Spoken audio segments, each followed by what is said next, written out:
ഇവിടുന്ന് വേറെ ഷൂട്ടിംഗ്. ഇത് ചിലപ്പോ ജോഷ് സാറിന്റെ പടമൊക്കെയുള്ളൂ. ആൻഡ്രോ ജോസഫ് പ്രൊഡക്ഷൻ എക്സിക്യൂട്ടീവ്. ഇതെന്താ റോസ്മാനെ വണ്ടി ഇങ്ങോട്ട് തിരിയണത്? ഇത് കോളേജല്ലേ? അതെ, തേവര കോളേജ്. ഇവിടെയാ ലൊക്കേഷൻ. നിന്നോട് ആര് പറഞ്ഞു? Production manager. എന്നിട്ട് അതെന്താ നീ എന്നോട് പറയുന്നേ? അതിനെന്നോട് ചോദിച്ചാ. സീമാറിന്ന തോന്നണേ. തള്ളമാർക്കും തന്നമാർക്കൊക്കെ ഇന്നത്തെ കൂലി കെട്ടവണ ലക്ഷണമുണ്ട്. എന്തായാലും നമ്മുടെ കൂട്ടത്തിലുള്ള കോളേജ് കുമാരിമാരൊക്കെയാണെന്നാണ് ഇറങ്ങിയ. ഒരു ചായ നീ എന്താ ഇറങ്ങാത്ത? ഞാനില്ല, ഇത് രാജു പഠിക്കുന്ന കോളേജാ. ഇവിടെ വായി നോക്കി നിൽക്കാനാണോടാ ഈ പേടകത്തിൽ കയറി ഇങ്ങോട്ട് കെട്ടിയെടുത്തത്?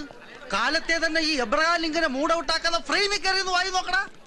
അതല്ല ലിംഗ സാറേ, സാർ ഇന്നലെ പറഞ്ഞത് ആശുപത്രിയിലെ വിഷമത്തെ ദുരിതത്തിന്റെ കണ്ടിന്യൂറ്റി ആണെന്നല്ലേ? എന്നാ ആ കണ്ടിന്യൂറ്റി മാറി കോളേജിൽ വില്ലന്റെ ഇൻട്രഡക്ഷൻ ആക്കി. എന്താ നിന്നെ പോലെ കൂലിക്ക് ഞണ്ണാൻ വരുന്ന ഊച്ചാളികളോട് ഇതൊക്കെ നേരത്തെ ചാർട്ട് ചെയ്ത് ബോധിപ്പിച്ചാലേ നീയൊക്കെ പണിയെടുക്കൂ. പോടെ ഞാഞ്ഞോള് കവള. എന്ത് എടാ, ആളെ ഒരുമാതിരി ആക്കി സംസാരിച്ചാലുണ്ടല്ലോ കെട്ടിക്കും ഞാൻ. ഈ പ്രൊഡക്ഷൻ കൺട്രോളർ എബ്രഹാം ലിംഗം വിചാരിച്ചാൽ ജൂനിയർ ആർട്ടിസ്റ്റുകൾ 10,000 വേറെ വരും. ഹായ് നിമ്മി. ഹായ് ദിവ്യ. ഹായ്. കുരുത്തം കെട്ട തള്ളേ, നിങ്ങളോട് ഞാൻ ഹായ് പറഞ്ഞോ? എന്താടോ ഇത്? ഇവിടെയാണ് ഷൂട്ടിംഗ് നടക്കണേ. അവിടെയല്ലേ? വേഗം ഒന്ന് ബാക്ക്ഗ്രൗണ്ടിൽ നിന്ന്. അങ്ങോട്ടല്ല ഇങ്ങോട്ട്. രമേശ, ഈ കുട്ടി കൊള്ളാം. ഇവിടെ ഹീറോയിന്റെ കൂടെ നിർത്തി.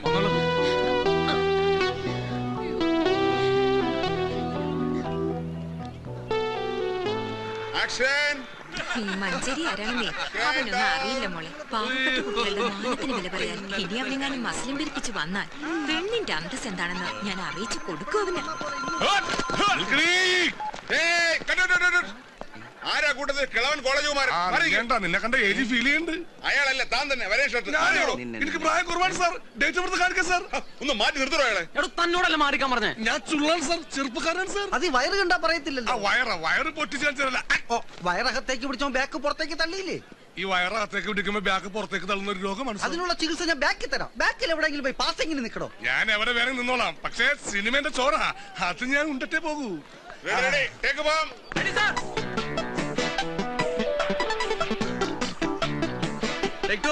ഞാനിവിടെ വെയിറ്റ് കുറെ നേരമായല്ലോ കുട്ടി ഫ്രെയിമിൽ നിന്ന് വിളിച്ചു കളിക്കുന്നു. ഞാൻ തന്നോട് പറഞ്ഞല്ലേ ഹീറോയിന്റെ കൂടെ ആർട്ടിസ്റ്റ് നിർത്തിയാൽ മതിയെന്ന്. കണ്ട ജൂനിയർ ആർട്ടിസ്റ്റിനെ വിളിച്ചു നിർത്തി ഫിലിം കളയാനായിട്ട്.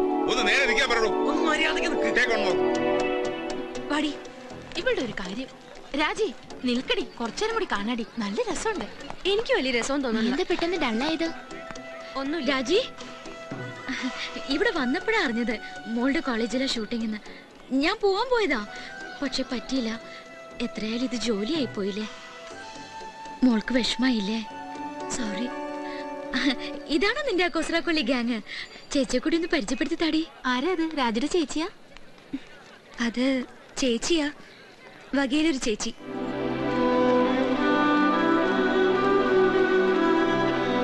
ഇവിടെ വന്ന് വായി നോക്കി നിൽക്കുക. പോയി ഹീറോയിനെ പിന്നെ ചെന്ന് നിൽക്ക്. രമേശിന് നേടെ പോയി കിടക്കുക. ചോറ് ശരിക്കിട്ടോ. ആ, കുറച്ച് സാമ്പാർ. എടാ ചന്ദ്ര, നീ അല്ലേ ഇപ്പൊ ക്യൂ ഒന്ന് വാങ്ങിപ്പോയത്? ചേട്ടാ, ഒരിക്കൽ കണ്ട സിനിമ പിന്നെയും കാണാൻ പോകുമ്പോ പിന്നെയും ക്യൂവിൽ നിൽക്കണം. അതാണൊരു മര്യാദ. ഒന്നും ആയില്ല ജോസേട്ടാ, ഊറ്റി പിടി കൂടി. ബാറ്റ് ഒന്നും കുറയില്ലട്ടാ, വിളിക്കാം. ഹൈ, നിങ്ങൾ കഴിക്കുന്നില്ലേ? ഞങ്ങൾക്ക് ടോക്കൺ ഇല്ല, college രംഗമല്ലേ.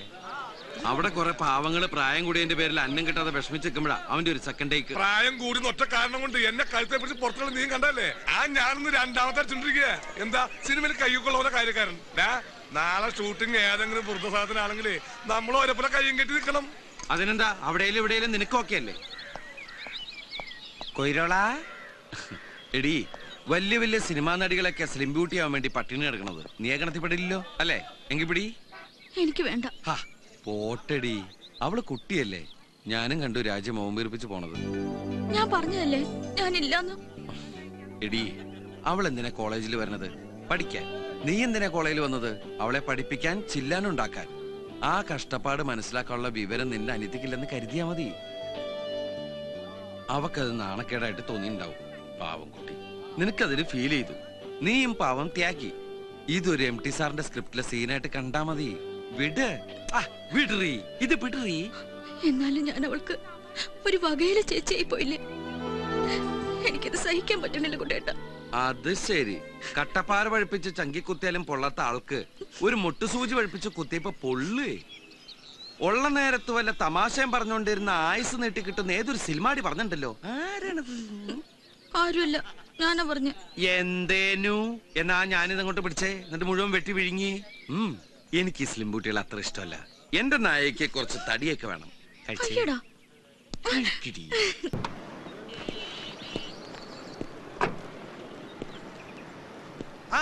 Excuse me, junior disciple mister Anandakkuttan. എന്തേനു? കളപ്പുരക്കൽ രാഘവമേനോൻ മകൻ ആനന്ദക്കുട്ടനല്ലേ? അല്ല, ഒന്ന് കൺഫേം ചെയ്താ. ഞാൻ Zubair. I am from global India travels. ഞാൻ അതിന്റെ റീജിയണൽ മാനേജറാണ്. നിങ്ങളുടെ റിലേറ്റീവ്സ് ആരെങ്കിലും ജർമ്മനിയിലുണ്ടോ? അങ്ങനെ ചോദിച്ചാ അമ്മ പണ്ട് അച്ഛനായിട്ട് പിണങ്ങിട്ട് നേരെ ജർമ്മനിലേക്കാ പോയത്. അവിടെ നേഴ്സാണെന്നാ കേട്ട് കേൾവി. അവര് 3 മാസം മുമ്പ് അവിടെ വെച്ച് മരിച്ചു. അത് ശരി. അപ്പൊ അതും തീരുമാനമായി. എന്ത്? അല്ല, പറഞ്ഞും അറിയുകയും ചെയ്യാതെ അതും തീർന്നു കിട്ടി. I am sorry. ആ വിവരം ഞാൻ അറിഞ്ഞു കാണുന്നു വിചാരിച്ചു. അത് പോട്ടെ സാറേ, അറിഞ്ഞാലും അറിഞ്ഞില്ലേക്ക് ഒരേപോലെ തന്നെ. അതിലൊരു ബ്രദറിന്റെ കാര്യം അറിയാമോ? ബ്രദറാണോ സിസ്റ്റർ ആണെന്നൊന്നും എനിക്ക് അറിഞ്ഞൂടാ. ഇവിടുന്ന് പോകുമ്പോ അമ്മ ഗർഭിണിയായിരുന്നു എന്നാ കേട്ടത്. ഇതൊക്കെ എനിക്ക് 3-4 വയസ്സുള്ളപ്പോ നടന്ന കഥകളാ. അതുകൊണ്ട് തന്നെ ഫ്ലാഷ് ബാക്ക് മൊത്തം എനിക്കൊരു കേട്ടുകേൾവിയാ. എന്ത് തന്നെയായാലും നിങ്ങൾക്ക് അവിടെ ഒരു ബ്രദർ ഉണ്ട്, ആകാശ് മേനോൻ. ആര്? ആകാശ് മേനോൻ. അയാൾ നാട്ടിലേക്ക് വരുന്നുണ്ട്, നിങ്ങളുടെ അടുത്തേക്ക്. അമ്മ ജർമ്മനിയിൽ സെറ്റിൽ ചെയ്തോണ്ടാവും അയാളുടെ പാസ്പോർട്ട് ജർമ്മൻ സിറ്റിസന്റേതാ. അയാൾ ഇതിനു മുമ്പ് ഇന്ത്യയിൽ വന്നിട്ടുമില്ല. അതുകൊണ്ട് ചേട്ടൻ എന്ന നിലയ്ക്ക് അയാളെ സ്വീകരിക്കാൻ താല്പര്യം ഉണ്ടോന്നും ഉണ്ടെങ്കിൽ താങ്കളുടെ ബാക്ക്ഗ്രൗണ്ട് അറിയിക്കാനും പറഞ്ഞ് ഞങ്ങളുടെ ജർമ്മനിയിലുള്ള ബ്രാഞ്ച് ഓഫീസിൽ നിന്ന് ഫാക്സ് വന്നിരുന്നു. അല്ല, ആ കക്ഷി ഇപ്പോ ഇവിടേക്ക് എന്തിനാ വരുന്നത്? അതൊന്നും എനിക്കറിയില്ല. താങ്കൾ സ്വീകരിക്കാൻ തയ്യാറുണ്ടോന്ന് അറിയാനേ ഫാക്സിലുള്ളൂ. ആലോചിച്ചിട്ട് ആ വിവരം എന്റെ ഓഫീസിലൊന്ന് അറിയിക്കണം. അല്ലെങ്കിൽ എന്റെ മൊബൈലിൽ വിളിച്ചാൽ മതി. ശരി. ഇതിലെന്താ ഇത്ര ആലോചിക്കാൻ? എടാ, സ്പോട്ടിൽ തന്നെ അയാളോട് പറയണ്ടേ ഐ ആം റെഡി. അതിന് ഞാൻ നിന്നെ പോലെ വിഡ്ഢി കുഷ്മാണ്ടല്ലോ. എടാ, ഇങ്ങനെ ഒരാള് ജീവിച്ചിരിപ്പുണ്ടെന്ന് ഇത്രയും കാലം ഈ അമ്മയമ്മന് ഓർത്തില്ലല്ലോ. ഒരു ചില്ലിക്കാശിന്റെ ഗുണം എനിക്കുണ്ടായിട്ടില്ല. ഇപ്പൊ അമ്മ മരിച്ചപ്പോ ഈ അനിയ സാഹിബിന് പെട്ടെന്ന് ഇങ്ങനെ ചേട്ടനോട് സ്നേഹം തോന്നാൻ എന്താ കാരണം? അതൊക്കെ അറിഞ്ഞിട്ട് മതി സ്വീകരിക്കണോ വേണ്ടേന്ന്. അപ്പൊ നീയാണ് ഈ ലോകത്തിലെ ഏറ്റവും വലിയ വിഡ്ഢിക്കുഷ്മാണ്ടം. എടാ, നീ ഇപ്പൊ പറഞ്ഞില്ലേ ചില്ലിക്കാശിന്റെ ഗുണം ഉണ്ടായിട്ടില്ലെന്ന്? ആ ഡയലോഗ് അവൻ അവിടെ കിട്ടി, നിന്റെ അനിയൻ സാഹിബിന്. ഈ രക്തബന്ധങ്ങൾ തമ്മിൽ അങ്ങോട്ടും ഇങ്ങോട്ടും നടത്തുന്ന ഒരു ടെലിഗ്രാം പ്രോഗ്രാം പോലത്തെ സാധനം ഉണ്ടല്ലോ, അതിന് പേരെന്താ? ഈ എലിപ്പനി എന്നൊക്കെ പറയുന്ന പോലെ. എന്താ അലോപ്പതെങ്കിലും ആവട്ടെ, അതാണ് ഇവിടെ സംഭവിച്ചത്. അപ്പൊ അവൻ തീരുമാനിച്ചു ഇത്രയും കാലം തെണ്ടിത്തിരിഞ്ഞ് നടന്ന ഈ ഇന്ത്യൻ ചേട്ടനെ ജർമ്മൻ ഡോളർ കൊടുത്ത് പണക്കാരനാക്കാമെന്ന്. അതല്ലെങ്കിൽ ഇതേ ജർമ്മനിയിൽ നിന്ന് ഫ്ലൈറ്റ് കയറി എത്ര പേര് നമ്മുടെ മഹാരാജ്യത്തേക്ക് വരുന്നു? അവരൊക്കെ അവിടുത്തെ ഓഫീസിൽ നിന്ന് ഇവിടുത്തെ ഓഫീസിലേക്ക് ഫാക്സ് ചെയ്തിട്ടാ വരിക. ഏത് പച്ചക്കറി ഫ്ലൈറ്റ് കയറിയിരുന്നാലും അവര് ഇവിടെ കൊണ്ട് തട്ടും. അവനെ പറ്റി അയാളെന്ത് പറഞ്ഞല്ലോ, ഒരു വാച്ചിന്റെ പേര് വെച്ചിട്ട് ജർമ്മൻ സിറ്റിസൺ. അതാണ് മോനെ നിന്റെ അനിയൻ. ഈ ജർമ്മൻ സിറ്റിസൺ എന്നൊക്കെ പറഞ്ഞ ഈ കൊച്ചി മേയർ എന്നൊക്കെ പറയും പോലെ ഭയങ്കര സംഭവം. ഒരു കാര്യം ഞാൻ തീരുമാനിച്ചു.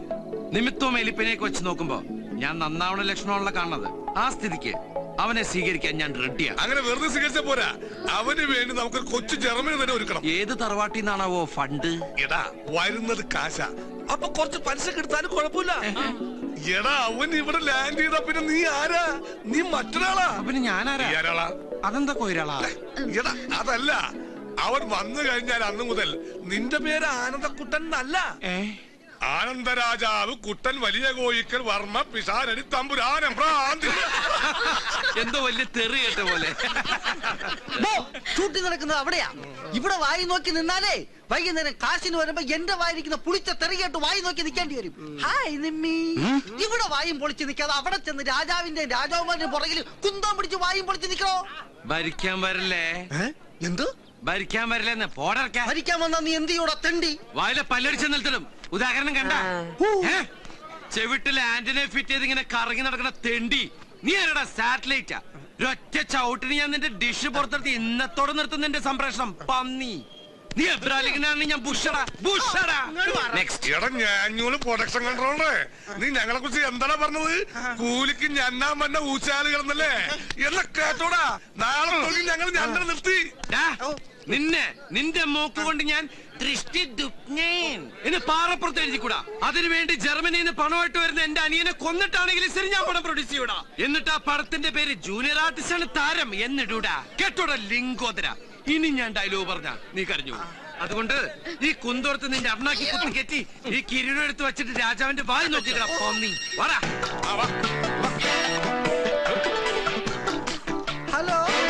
ഉസ്മാനെ ഒന്ന് നീട്ടി ഹോണടിക്കണം. എന്റെ ഈശ്വര, എന്നെ കൊണ്ട് വയ്യ. ഇത്രയും പെട്ടെന്ന് കാർ മേടിച്ചോ? കാർ മാത്രമല്ല, കൂൾനാസ് വാങ്ങിച്ചു. കണ്ടില്ലേ? ഇത് റെന്റക്കാരാ. മാസവാടകയ്ക്ക് നമ്മുടെ ഉസ്മാന്റെ കെയർ ഓഫ്. കുട്ടം മുതലാളിക്ക് ഇനി എന്തിനാ ഒരു കെയർ ഓഫ്? ഇത്രയും കാലം നീ കൊണ്ട വെയിൽ നിന്നൊക്കെ ഇനിയുള്ള കാലം ഈശ്വരൻ നിനക്ക് തരുന്ന തണലാടാവൻ.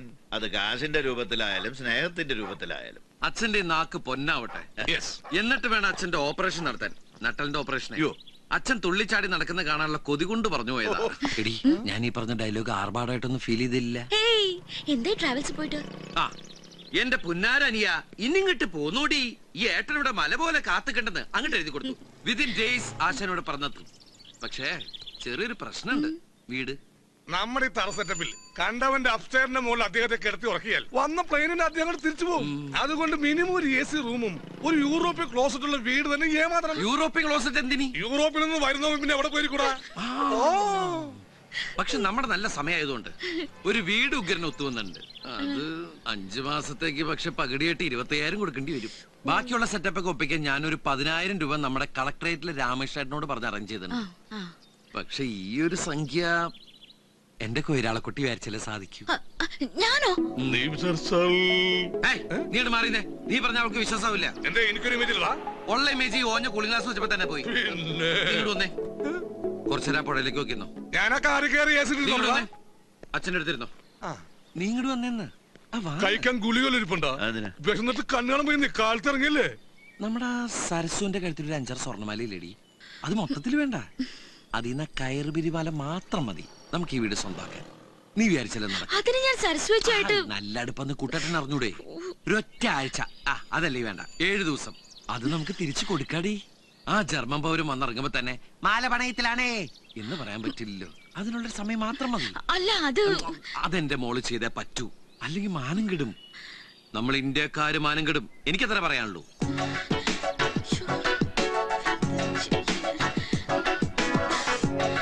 അപ്പൊ എല്ലാം മോളെ ഏറ്റു. ഉസ്മാനെ ഉസ്മാനെ വണ്ടി. ഒരമ്മ പെറ്റ മക്കളെ പോലുണ്ട് എല്ലാ വീടും. അപ്പൊ ഇതാണ് അത്. കൊട്ടാരം എന്ന് പറഞ്ഞാൽ കുറച്ച് ഓവറായി പോകും. ഒരു വില്ലി. വില്ലല്ല കുഞ്ഞിക്കോയ്ക്ക, വില്ല. ഈ കുഞ്ഞിക്കോയനെ തിരുത്താൻ വരില്ലേ? ഇവിടെ വിദ്യാഭ്യാസം ഉണ്ടെങ്കിൽ ഞാൻ കളക്ടർ ആവുമായിരുന്നു. അതില്ലാത്തതുകൊണ്ടാണ് ഇവിടെ കാവൽക്കാരനായത്. അവര് ഭയങ്കര ഇരുട്ടാണല്ലോ. കണ്ണട മാറ്റടാ. ഇക്കണ്ട ഫർണിച്ചറും സാധനങ്ങളെല്ലാം മുതലാളി അമേരിക്കയിൽ നിന്ന് കൊണ്ടുവന്ന് നിറച്ചതാണ്. ഇതിലേതെങ്കിലും ഒന്നിനൊരു പോറലേറ്റ ഈപ്പ എനിക്ക് 25,000 രൂപ മതിയാവില്ല അത് വാങ്ങിട്ട് കൊടുക്കാൻ. മാത്രല്ല ഒരീച്ച പറയാൻ ഞാൻ അറിയും. വരി AC, KC, TV, ഫ്രിഡ്ജ് ഇങ്ങക്ക് വേണ്ട എല്ലാം കൊണ്ടാൻ വേണ്ടി ഉണ്ട് ഇവിടെ. ഇത് ബാത്റൂമാ? അല്ലടോ, അന്റെ നാട്ടിൽ കിടക്കൊക്കെ ക്ലോസറ്റ് നവരാ. ഇവന് ഇവിടെ താമസിക്കുന്നുണ്ടോ? എന്തേ? അല്ല, ഇവർക്കുള്ള സർവൻസ് റൂം വേറെ ഉണ്ട്. ഇത് മാസ്റ്റർ ബെഡ്റൂം. ഏത് മാഷിന്റെ ബെഡ്റൂം? മാഷിന്റെ ബെഡ്റൂം അല്ല, മാസ്റ്റർ ബെഡ്റൂം. മനസ്സിലായോ? നോക്ക്, എന്നോട് ഞാൻ പറഞ്ഞിട്ട് എന്നെ തിരുത്താൻ വരരുതെന്ന് കേട്ടോ. സോറി കഞ്ഞിക്ക. അല്ല കുഞ്ഞിക്ക, നമ്മുടെ ഈ ബാത്റൂമിൽ കിടന്നു കുളിക്കാനുള്ള സെറ്റപ്പ് ഉണ്ടാ? ഓ, കിടന്നു നടന്നൊക്കെ കുളിക്കാം. ഇനി കുളിച്ചോണ്ടിരിക്കുമ്പോ ഇറങ്ങി ഓടണം തോന്നുകയാണെങ്കിൽ അതും ചെയ്യാം. ഒരു മുണ്ട് കൊടുക്കാന്ന് മാത്രം. അത് ഞമ്മക്ക് വേണ്ടിട്ടല്ല, നാട്ടുകാര് പോയി. അവര് പിന്നെ വരുന്ന ആള് പാട്ടില് കമ്പക്കാരനാണെങ്കിൽ ഇവിടെ വീണ റെഡി. എവിടെ വീണാൽ? വീണാലല്ല, വീണ റെഡി. മിസ്റ്റർ, ഇത് വീണയല്ല, ഇതിന്റെ പേരാണ് ഓർഫൻ. ഓർഫനല്ല, ഓർഗൻ. മനസ്സിലായോ? അന്നോട് ഞാൻ പലതവണ പറഞ്ഞിട്ടുണ്ട് എന്നെ തിരുത്താൻ വരരുതെന്ന്. അവിടെ ഓർഗൻ ആയാലും വീണായാലും ഒക്കെ ഒന്ന് തന്നെയല്ലേ? എന്നെ എല്ലാത്തിനും ഒരു പേരിട്ടാ പോരെ? അങ്ങനെയാണെങ്കിൽ എന്റെ അച്ഛന്റെ അമ്മന്റെ പേര് ഒന്നാ? അതെ, എന്റെ അച്ഛന്റെ അമ്മന്റെ പേര് ഒന്ന് തന്നെയാ. എന്റെ അച്ഛന്റെ പേര് ബേബി, അമ്മയുടെ പേര് ബേബി.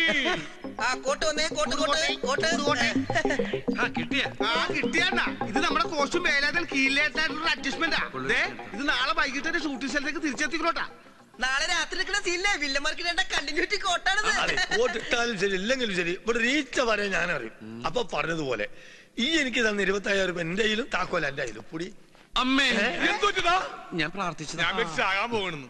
പിന്നെ മാസം 5,000 രൂപ വെച്ച് 5 മാസം വാടക ഇൻക്രിമെന്റ്. പിന്നെ ഒരു കാര്യം, നമ്മളെ മുതലാളിക്ക് ഇപ്പൊ ഇത് കിട്ടിയിട്ടൊന്നും വേണ്ട. ഇത് നമ്മൾ തമ്മിലുള്ള ഒരു അനൗൺസ്മെന്റ്. അഡ്ജസ്റ്റ്മെന്റ്. എന്നോട് ഞാൻ പലതവണ പറഞ്ഞിട്ടുണ്ട് എന്നെ തിരുത്താൻ വരരുതെന്ന്. മനസ്സിലായോ?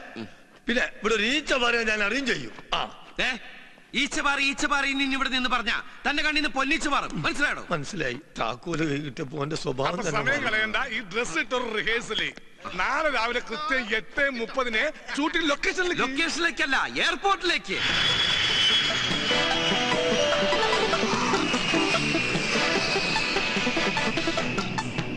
സാറേ, ഇപ്പൊ വന്നത് നമ്മുടെ ഫ്ലൈറ്റ് അല്ലേ? അതെ. എല്ലാവരും മര്യാദ. ഇത് എന്താണത് എല്ലാവരും കണ്ണട വെച്ചിരിക്കുന്നത്? അന്തമാരുടെ സംസ്ഥാന സമ്മേളനം വരുന്നത് എന്റെ അനിയനാ. എന്തായാലും കോട്ടും കണ്ണാടിയൊക്കെ വെച്ചപ്പോ നിന്നെ കാണുന്ന ഏറ്റവും ലുക്ക് ഉണ്ട്. ഈ ഒറ്റ വിരലും കൊണ്ട് കണ്ണാടിയൊക്കെ താത്തി പൊക്കിയും വെക്കണം, എന്നാലും പക്വത ഫീൽ ചെയ്യൂ. സിനിമയിലെ കണ്ടില്ലേ? ഈ ആകാശ് മേനോൻ ആളൊരു സുന്ദരനായ മതിയായിരുന്നു. ആണെങ്കിൽ അവനെ കിട്ടി നീ ജർമ്മനിലേക്ക് പറക്കോ? പറഞ്ഞേക്കാം, ആദ്യം ആളെ കാണട്ടെ.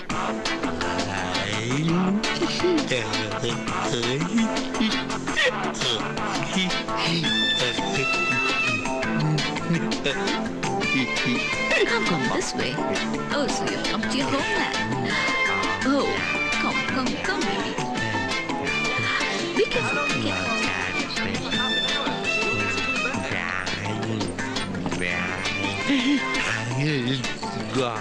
Oh, no, you're not supposed to do that. Come this way. This way. Slowly. Oh, slowly. ഒരു സ്പെഷ്യൽ ഇറക്കുമതി പെണ്ണിന്റെ ഇപ്പുറത്ത് ഇതുപോലത്തെ സാധനങ്ങൾ എന്റെ അനിയനായ ലൈഫ് തീർന്നു. അതിനെയും കൊണ്ട് നടക്കണ ആ ഭാര്യയുടെ ഒരു ഗതികേട്. അത് ഭാര്യയല്ല, എയറോസ്റ്റസാ. എയറോസ്റ്റസ് എന്താ ഭാര്യയായാലേ? നീ ജൂനിയർ ആർട്ടിസ്റ്റ് ആണെന്ന് പറഞ്ഞു. നമ്മൾ എന്തിനാ ആവശ്യമില്ലാത്ത ഇറക്കുമതിയെ കുറിച്ച് ചർച്ച ചെയ്യുന്നത്? നമുക്ക് നമ്മുടെ രാജകുമാരൻ ചർച്ച ചെയ്യാം. Don't run. We fall. This way.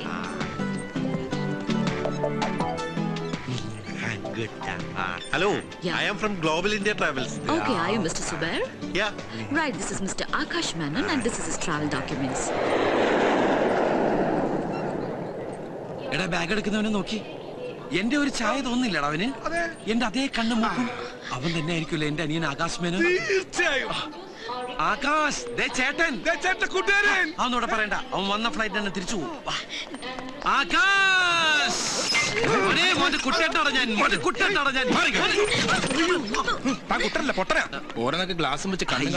അവനല്ലടേ ഞാൻ അപ്പോഴേ പറഞ്ഞില്ലേ അവനല്ല ഇവന്ന്.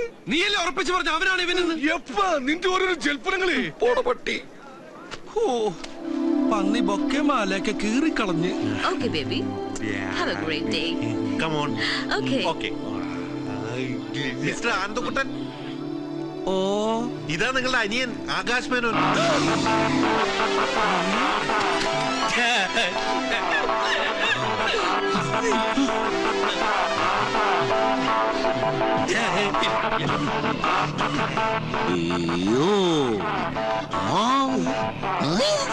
Yes.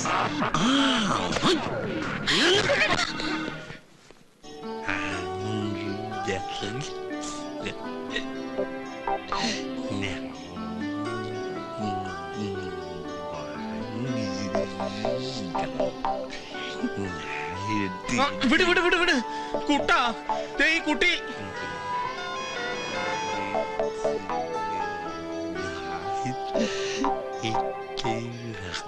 ഈ നോട്ടം കണ്ട ആലുവപ്പാലം വിലക്ക് വാങ്ങിക്കാൻ പോയിരുന്നു. എന്തായാലും ഒരു കാര്യം ഉറപ്പായി, ആകാശ് മേനോൻ എന്നുള്ള പേര് ഇവൻ വളർന്നതിന് ശേഷമായിരിക്കും അമ്മ ഇട്ടത്. അതെന്താ? ഫുൾ ടൈം ആകാശം നോക്കിയിരിക്കണ കണ്ടില്ലേ? ഈ ബുദ്ധിയും വെച്ച് ഭൂമിയിലേക്ക് നോക്കിയിരുന്നിട്ട് ഒരു കാര്യം മനസ്സിലായിട്ടാവും ആകാശത്തിലേക്ക് നോക്കിയിരിക്കണത്. എനിക്ക് ഇതിനെ കണ്ടിട്ട് ഒരു പാവായിട്ടാ തോന്നുന്നത്. പാവോ? പണക്കാരെന്ന് പറയടി. ആ ധൈര്യത്തിലാ മുന്നോട്ടുള്ള ഈ കുതിപ്പ്. പാവെന്നൊക്കെ പറഞ്ഞ് മൂഡ് ഓഫ് ആക്കിയണ്ടല്ലോ. ഞാൻ പറഞ്ഞത് ആ പാവന്നല്ല, അതിന്റെ നോട്ടും പാവം കണ്ടിട്ട് പാവം തോന്നുന്നു. തല വല്ല വണ്ടിയും കൊണ്ടുപോകും, അകത്തിട്. അതെ, ഇയാൾക്ക് ഞങ്ങളേക്കൊന്ന് പരിചയപ്പെടണ്ടേ? ഞാൻ നിമ്മി. മമ്മിയല്ല, നിമ്മി. അതെന്താ മമ്മി എന്ന് വിളിക്കണേ? ഈ നിമ്മി എന്ന് പറഞ്ഞ ജർമ്മനിൽ മമ്മി എന്നാണ് അർത്ഥം. പക്ഷെ ഈജിപ്തിൽ മമ്മി എന്ന് വെച്ച ശവം എന്നർത്ഥം. ഇതിൽ ഏതാണോ ഇവന് ഉദ്ദേശിക്കുന്നത്? എന്തായാലും മെനക്കെട്ടാൽ ഇവൻ കാര്യങ്ങൾ പറയും. ഒരു മനസ്സമാധാനത്തിന് നമുക്ക് ചോദിച്ചു നോക്കാം. ആകാശ്, മോനെ ആകാശു, അവിടെ അല്ലേ ഇവിടെ? വലത്തേക്ക് ഓടിക്കേ, വലത്തേക്ക്. റൈറ്റ് ഓടിയട്ടെ. അങ്ങനെ അങ്ങോട്ട് പോരട്ടെ, അവിടെ ഓടിയട്ടെ. അത് മോനെ, ഈ ഏട്ടനെ ഒരു കാര്യം ചോദിച്ച മോൻ സത്യം പറയൂ. ട്രൂ. മോന്റെ കയ്യില് ഈ ഗതികെട്ട ഏട്ടന് തരാൻ അമ്മ കാശ് വല്ലതും തന്നെ ഏൽപ്പിച്ചോ? പെട്ടിന്നറിയേ, കാശ്, റുപ്പീസ്. അങ്ങനെ ചോദിച്ചാ മനസ്സിലാവില്ല. ജർമ്മനിയിൽ റുപ്പീസ് എന്നാ യൂറോയാ. യൂറോ അമ്മ മോന്റെ കയ്യില് കൊടുത്തു വിട്ടിട്ടുണ്ടോ? ചന്ദ്ര ഉണ്ടെന്ന്. ഇനി ഞാൻ ചോദിക്കട്ടെ? വേണ്ട, നീ എങ്ങാനും ചോദിച്ചിട്ട് ഇല്ലാന്ന് പറഞ്ഞ അതോടെ തീർന്നു എല്ലാം. പെട്ടിയില് യൂറോ ഉണ്ടല്ലോ അല്ലേ? ദേ ഉറപ്പിക്കാണേ. എടാ ഉസ്മാനെ വണ്ടി ചവിട്ടി വിടറാ. വീട്ടിൽ ചെന്നിട്ട് ഇവന്റെ പെട്ടി വെട്ടിപ്പൊളിക്കേണ്ടതാ. എന്തിനാ വെട്ടിപ്പൊളിക്കുന്നത്? താക്കോട്ട് തുറന്നാ പോരെ. എനിക്ക് അതിനുള്ള ക്ഷമയില്ല.